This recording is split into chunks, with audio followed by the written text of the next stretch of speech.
বৈরী আবহাওয়ার মাঝেও আল্লাহ পাক আমাদেরকে এই পর্যন্ত মুক্ত রেখেছেন, আলহামদুলিল্লাহ।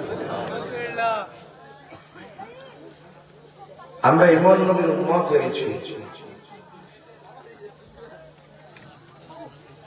আমরা গর্ব করে বলতে পারি আমাদের নবী সব নবীদের নবী।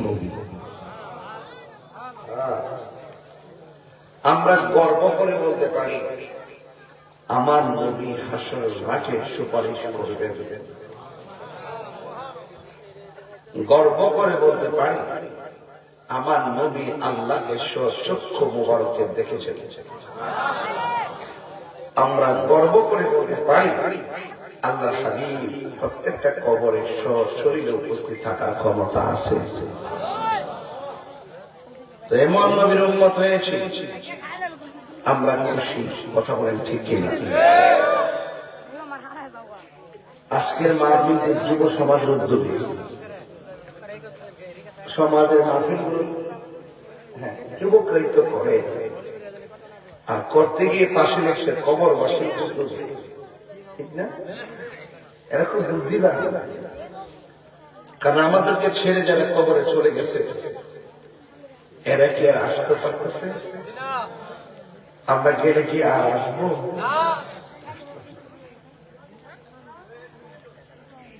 এই মুহূর্তে যদি কাউকে বলি বাবারে তোমার 10,000 টাকা দিন, 3 দিন যাই তোমার আব্বার বাংলা কবরে দিতে থাকবা, থাকবো নি? থাকবো? কেউ থাকতো না। এখান থেকে বাড়িতে যাওয়ার জন্য অনেকে প্রস্তুত, কিন্তু কবরে যারা চলে গিয়েছেন তারা কি আসতে পারছেন? আমি গেলে কি আসবো? ও আমার আলিপুরের মা, মাগো রঙের গোড়ার কত গোড়াই বাড়ে। এবার রঙিন কাপড়টা বুইলা গিয়ে সাদা কাপড়টা স্মরণ করো।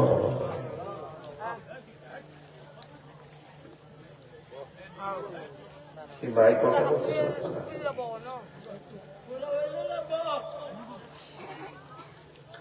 আরে এমন তো হতে পারে আজকের মাহফিলটা কাহার জন্য জীবনের শেষ মাহফিল। আর কথা বল ঠিক কিনা? এই যে ৫ম বার্ষিক মাহফিলটা গত 5 বছর আগে আমাদের এলাকার মুরব্বী আসেন না? এমন অনেক মুরব্বী কবরে চলে গেছে, আসে না? অনেক যুবক চলে গেছে, আসে না? অনেক বাচ্চা মরা হয়েছে, আসে না? আগে না 10 বছর আমার আগে না জানি দেখে না খবর চাই। আজকে যদি খবরটার সামনে বাসায় কিছু কথা কই আপনার কি কিছু কষ্ট পাইবে? বলেন আসল জ্বরের নাম কি?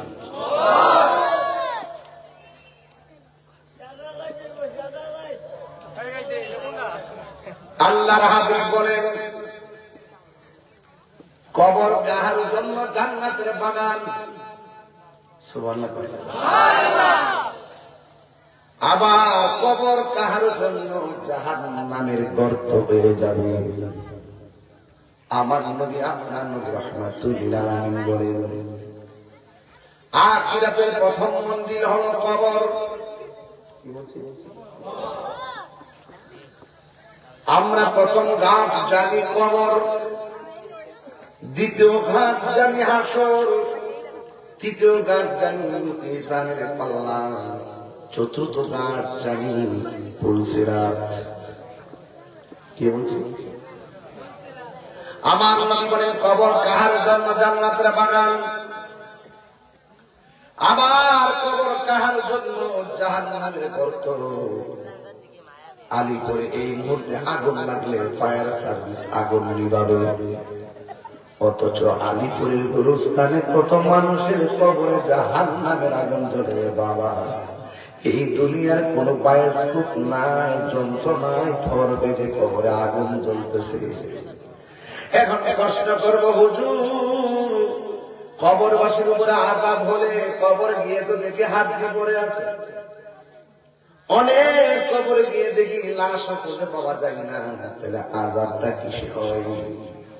কবরের ভিতরে দেহের উপরে আযাব হয় না, কবরের ভিতরে রূহের উপরে আযাব হয়, রূহের উপরে আযাব। এই জন্য অনেক মানুষ আবার বলতেছেন, অনেক মানুষ আবার এইভাবে বলে, মানুষ কবরে যাওয়ার পরে পচে গেল, আবার হাসরের মাঠে কেমনে আবার আসিল। ও বান্দা, তুমি ভুলে গেছো, তুমি ছিলা একটা পানির ফুটা, এই ফুটাটা আমার আল্লাহ রক্তের ফুটা বানাইছে, এই রক্তের ফুটাটারে আমার আল্লাহ গোশতের টুকরা বানাইছে, গোশতের টুকরা বানাইয়া সুঠাম দেহ বানাইয়া ভিতরে রড ঢুকাইছে, হাড্ডি, এরপরে রুহটা দিয়া দিছে। মায়ের চটরের ভিতরে কি খাইলাম, কেমনে শ্বাস পাইলাম, আপনারা জবান করে বলুন, মায়া কইরা পেটের ভিতরে আমারে বড় করছে কে? যে আল্লাহ পানির ফুটা থেকে দেহ বানাইল, ওই আল্লাহ আবার আমাদেরকে দেহ বানাইতে পারে কি পারে না? আপনারা জবান বলে বলুন, হায়াতের মালিক কে?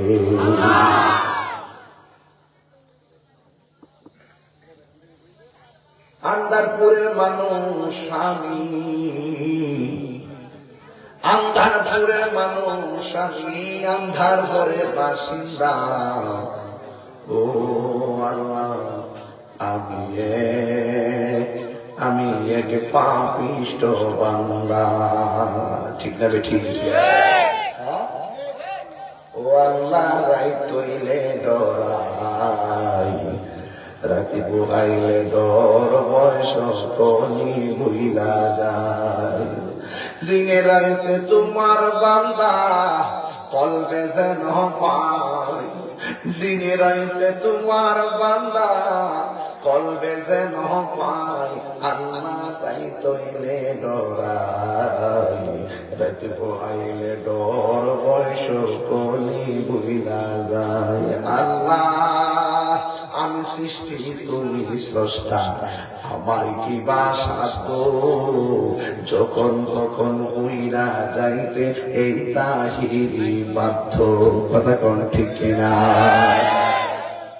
আমি যাবো, আপনারা কেমনে?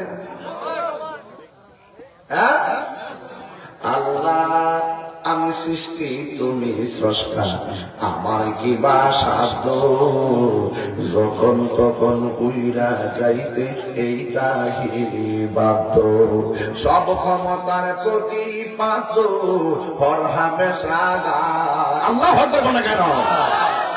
সব ক্ষমতার প্রতিপাদ্য হর হামেশা গায়, আল্লাহ রাই তৈলে ডরাই, গাছি পোকাইলে ডর, বয়স কলি ভুইলা যায়। জোরে জোরে কি আল্লাহু আকবার বলা যাবে না?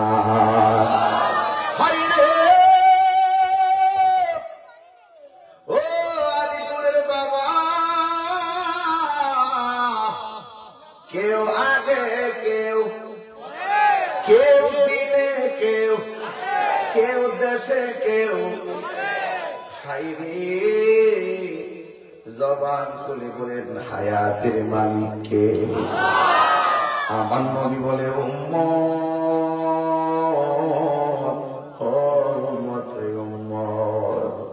আরে রূহ নেওয়ার সময় তো আযাব হবেই হবে, নাকটা মুখটা 2 মিনিট বন্ধ রাখলে জানটা বাইরে যা, কিন্তু আজরাইল কোন বাধা মানবে না গো, যতই নবীন কর কাম হইব না। টাকা দিয়া বাড়ি কিনা যাই, টাকা দিয়া গাড়ি কিনা যাই, টাকা দিয়া জমিন কিনা যাই, কিন্তু টাকা দিয়া হায়াত কিনা যাই না। জোরে জোরে কণ্ঠে কিনা বেঠে বলেন হায়াতের মালিক কে?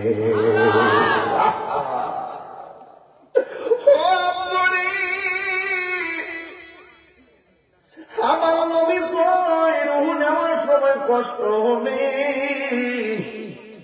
এর চাইতে বেশি কষ্ট হবে আলিপুর ঘরের দরজায় যখন আসাই এসে দাঁড়ায়া যাইব, দাঁড়ানোর সময় এমন একটা ভীতি শুরু হইব, যারা জীবনে দেখো না, পা থাকবো জমিনে, মাথা থাকবো আসমানে, তোমার সামনে এমন ভাবে দাঁড়াইব, এমন ভাবে ভয়ঙ্কর চেহারা করে দাঁড়াইব, আমার নবীকে রুহুটা ধরার সময় আর লাইলে একটা ধাও মারবো, এটার নাম হলো সাকরাতুল মাউত। ওই সময়টা বড় কঠিন, হাড্ডিগুলা কাটলে খুলে যাইব, জমিনের রক গুলা, বডির রক গুলা চিরা যাইব, রক্তগুলা পানি হইয়া যাবে, আর নাইলে দেখা মাত্র চোখ দুইটা উল্টাইয়া দিব, জিহ্বার মধ্যে কামড় মারবো, পায়খানা তুলে বাসাইয়া দিব, প্রস্রাব তুলে বাসাইয়া দিব, আর এই দিক দিয়া তার একটা তৃষ্ণা শুরু হইয়া যাইব।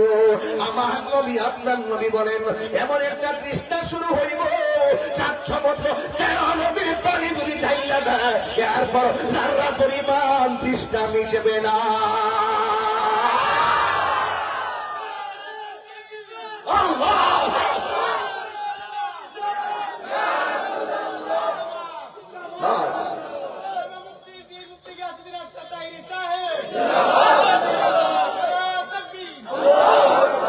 পাগল মন একবার ভাবলি না রে তোর হইব রে মরণ, ওরে পাগল মন একবার ভাবলি না রে তোর হইব রে মরণ। তুই মরিলে সঙ্গের সাথী, তুই মরিলে সঙ্গের সাথী, পাইবি না একজন। পাগল মন একবার ভাবলে না রে তোর হইব রে মরণ রে। হঠাৎ একদিন আজরাইলে ফাঁসি দিব তোমার গলে, শেষ করিব এ সাধের জীব ও মন করে। কণ্ঠ কিসের জমিদারি, কিসের সুর, কিসের টাকা, কিসের ক্ষমতা, কিসের এমপি, কিসের মন্ত্রী, কিসের মেম্বার, কিসের বক্তা বক্তা, একদিন সব পানি ফেলাইব মনরে। বন্ধু বান্ধব আছে যত, জানা যায় যাবে শত শত, আধার ঘরে কেউ তো যাবে না মনরে। তুই মরিলে সঙ্গের সাথী, তুই মরিলে সঙ্গের সাথী, আমার নবী নুরি তোর। পাগল মন একবার ভাবলে না রে তোর হইব রে মরণ। পাগল মন একবার ভাবলে না রে তোর হইব রে মরণ। মনরে হঠাৎ একদিন আজরাইলে কইসা সর্বতরে আমারে, কোন পথে করিলে সাধন মনরে। তুই মরিলে আধার ওই ঘরে, তুই মরিলে আধার ঘরে, যাইবে না একজন। পাগল মন একবার ভাবলি না রে তোর হইব রে মরণ। আল্লাহ গো,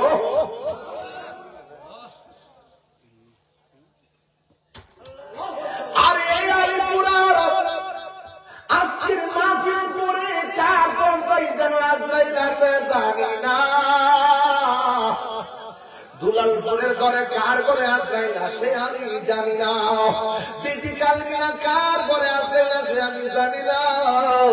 আল্লাহর একটা ডাক দিয়া কোন মন খুইলা রাজি আছি নিবাজন আমারা, এটা আওয়াজ শুনে কর না আল্লাহ। আর মায়া করে বল না আল্লাহ।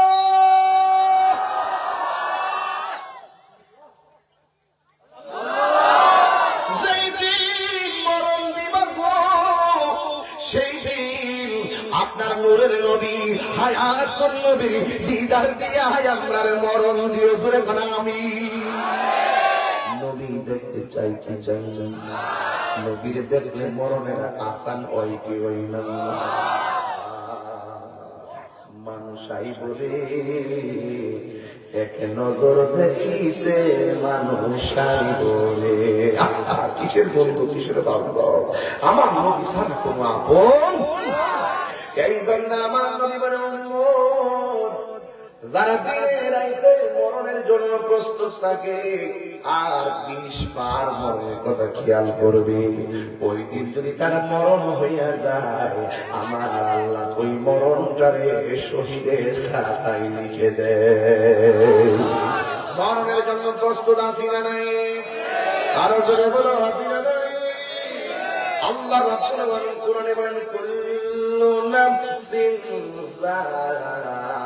যায়িকাতুল মাউত।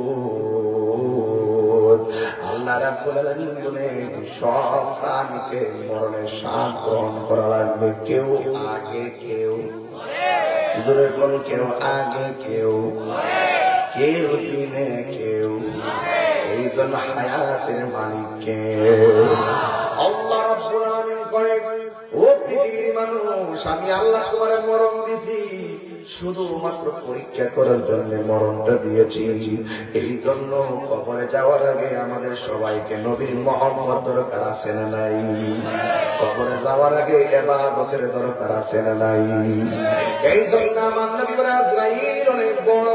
আল্লাহু আকবার। আজরাইল অনেক বড়।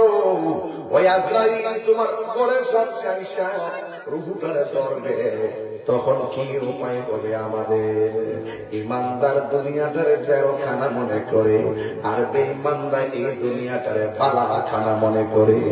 এই জন্য আমরা মুমিন হইয়া দুনিয়াদারি দরকার নাই, এই দুনিয়ার চাইতো আরো মহব্বতের জায়গা আছে না নাই? দুনিয়া তো আখিরাতের তুলনায় একবার তুচ্ছ জিনিস। দুনিয়াটা হলো আখিরাতের তুলনায় নগণ্য। এর চাইতে অনেক নিয়ামত আল্লাহ আমরা লেগে বানাইয়া রাখছে। ও বন্ধুরে, আমার নবী, আপনার নবী রহমাতুল লিল আলামিন একদিন গুরুস্থানে গেলেন। কইতেন দিলে বাজান, আমার নবী একদিন গুরুস্থানে যাইয়া নবীর হাত মুবারকের মধ্যে একটা লাঠি মুবারক ছিল। লাঠি মুবারকটা মাটির নিচে ঢুকাইয়া, কখনো কবর চলতেছে, কবর পুরা চলতেছে, জানাজার নামাজ এখনো সময় হয় নাই। আল্লাহর হাবিব চাইয়া নিজের লাঠি মুবারকটারে মাটির মধ্যে গাইলা দিয়া ডাক দিয়া কয়, সাহাবীরা রে, ও সাহাবীরা, তোমরা তাড়াতাড়ি আল্লাহর কাছে ফরিয়াদ করো। আমি নবী দেখতেছি কবর আযাবের মধ্যে তো ভয়ঙ্কর আর কিছু নাই। সাহাবীরা ডাক দিয়া কয়, নবী গো, আমরা কবর আযাবের জন্য আল্লাহর কাছে পানা চাই। আল্লাহর হাবিব বলে, ও উম্মতের দল, আজরাইল যখন ইমানদারের কাছে আসে, আয়েশা ইমানদারের মাথা দরজার সামনে এসে দাঁড়ায়, দাঁড়াইয়া ইমানদারের সালাম দেয়। ইমানদারের সালাম দেওয়ার পর ইমানদারের সালামের জবাব লয়। জবাব লইয়া ইমানদারের মাথার পাশে যাইয়া বসে। মাথার পাশে যাইয়া বসার পর ওই মুহূর্তে আমার নবী, আপনার নবী রাহমাতুল লিল আলামিন বলেন, ওই মাথার পাশে আজরাইলে বসা, ওই মাথা আঙ্গুলগুলা দিয়া মাথার চুলগুলার আশ্রয়া দেয়। ইমানদার তখন একটু গুম গুম ভাব আসে। বন্ধুরা রে আমার, ও আলিপুরের বাবা, এবার আমার নবী, আপনার নবী রহমাতুল লিল আলামিন ডাক দিয়ে বলেন, আজরাইল ইমানদারের কাছে আইবো। আয়েশা মাথার কাছে বসা আজরাইল আঙ্গুল দিয়া মাথার চুলগুলো আশ্রয় দিবে। ইমানদার একটু ঘুমায়া যাবে। ওই মুহূর্তে আজরাইল তার গর্জবানটারে কানের কাছে লাগাইয়া ডাক দিয়া বলবে, আল্লাহর বান্দা, আল্লাহ পাঠাইছে তোমার রূহটা নেওয়ার জন্য, তুমি রেডি নি? ইমানদার কি গায়ের জোর না প্রেমের জোর? প্রেমের জোরে ডাক দিয়ে বলেন, ও আজরাইল, তাড়াতাড়ি আমার রূহটারে লইয়া যাও। এই দুনিয়া আমার ভালো লাগে না। আমার আল্লাহ এবং নবীর সঙ্গে দিদারের জন্য মনটা পাগল পাগল হইয়া রইছে। আল্লাহু আকবার।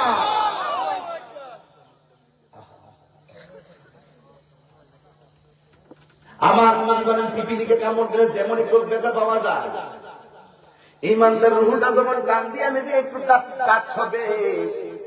মায়ের স্তন থেকে দুধ পান করতে করতে যেমনি বাচ্চা ঘুমিয়ে যায়, ইমানদারে এমন ভাবে আলিপুরের ঘুমের ঘরে এমন ভাবে ঘুমায়া যাবে, নাই নাই আব্দুল রাজ্জাক মিয়া নাই, নাই নাই আব্দুল মালিক মিয়া দুনিয়াতে নাই। মসজিদে এলান হয়ে গেল। আর এই আল্লাহ ডাক দিয়া কয়, ও জান্নাতের ফেরেশতা রে,